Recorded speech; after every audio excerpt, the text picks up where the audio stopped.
আমার জন্য নাকি অনুষ্ঠান পিছিয়ে গেছে। দেখো তো, আমি বাড়িতে ছিলাম না বলে এই অনুষ্ঠান কিন্তু মাসি করেনি। আমি বাড়িতে আসব, তারপরে নাকি এই অনুষ্ঠান হবে। অনুষ্ঠান বলতে একটু বালক সেবা দেওয়া হবে, কারণ দিদা মারা গেছিল মাসিদের বাড়িতেই। সেই দিদা মারা যাওয়ার ৪৫ দিন পার হয়ে গেছে। এই সময় নাকি কোনো একটা অনুষ্ঠান করতে হয়। মেসো বাড়িতে নেই, খুব বেশি বড় করে অনুষ্ঠান এখন মাসি করতে চাইছে না, তাই শুধুমাত্র বাচ্চাদের ডেকে একটু বালক সেবা দিয়ে দেওয়া হচ্ছে। এতেই হয়ে যাবে, তাই না বলো? মাসি এদিকে রান্না বান্না করছে আর আমি এদিকে একটু কেটে বেটে দিচ্ছি। কেটেই দিয়েছি, শুধু বেটে কিন্তু মাসিই নিয়েছে। এখানে আমি সবার শেষে কিন্তু আমের চাটনিটা কেটে বসিয়ে দিলাম। মাসি এদিকে ডাল করে নিয়েছে, সবজি করে নিয়েছে, বাদবাকি সমস্ত কিছু কিন্তু মাসিই করছে। আমি শুধু চাটনিটা এদিকে গ্যাসে করে নিচ্ছি, কারণ চাটনি একটু বেশি সময় জাল না হলে কিন্তু খেতে ভালো লাগে না, আর উনুনে করতে গেলে একটু দেরি হয়ে যাবে। তাই মাসি বলল, তুমি ওইদিকে গ্যাসে চাটনিটা বসিয়ে দাও। চাটনির জন্য মৌরি আর শুকনো লঙ্কা ভেজে কিন্তু নামিয়ে রাখলাম। তার উপরে সর্ষে ফোড়ন দিয়ে দিলাম। সর্ষেটা হাতার সাহায্যে একটু ডলে দিচ্ছি, এতে কি হবে, সর্ষের গন্ধটা কিন্তু খুব ভালোভাবে বেরিয়ে আসবে। সর্ষে ফোড়নেই চাটনি খেতে কিন্তু বেশ ভালো লাগে। হ্যাঁ, চাইলে অন্যান্য কিছু ফোড়ন দেওয়া যায়, কিন্তু আমার মনে হয় চাটনিতে সর্ষে ফোড়ন সব থেকে বেস্ট। চলো, চাটনিটা রান্না করে নিই আমি। এখানে চাটনিটা কিন্তু আমি মশলা দিয়ে বেশ একটু ঝাল ঝাল, মানে বলতে পারো টক মিষ্টি ঝাল চাটনি করছি।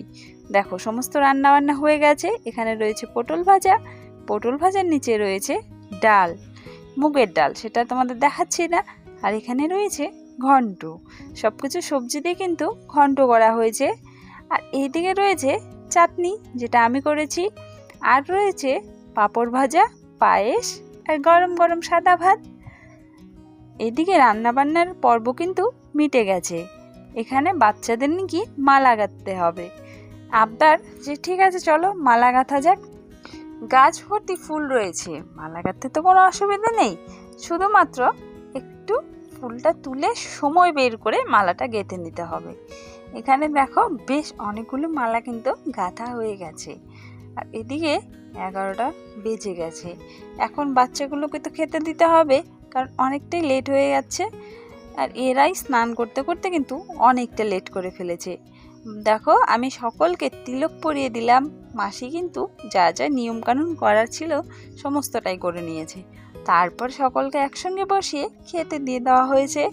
আর দেখো, আমাদের ছোট গোপালটা কিন্তু বেশ ভালো, ওকে খেতে দিলেও সুন্দরভাবে খাবে, ওকে যা বলবে ও তাই শুনবে। মাসিদের বাড়ি কাজকর্ম মিটিয়ে খাওয়া দাওয়া করে বাড়ি গিয়ে একটু শুয়েছিলাম। সন্ধ্যের দিকে উঠে আসলাম একটু দোকানে। চানাচুর দিয়ে মুড়ি খেতে ইচ্ছে করছে, বেশ অনেক দিন হলো চানাচুর দিয়ে মুড়ি খাই না, তাই ভাবলাম আজ একটু খাওয়া যাক। এখানে ঘরে ছিল আম তেল। আম তেলটা কিন্তু 2 বছর আগের, এখনো নষ্ট হয়ে যায়নি। ভেবেছিলাম এবছর বানাবো, কিন্তু আর বানানো হলো না। বেড়াতে গেলাম, তাই কিন্তু হয়ে উঠলো না। এখানে দেখো আম তেল আর চানাচুর দিয়ে মুড়িটা খেয়ে নিই। চলো, আজকের ব্লগটা এখানেই শেষ করি।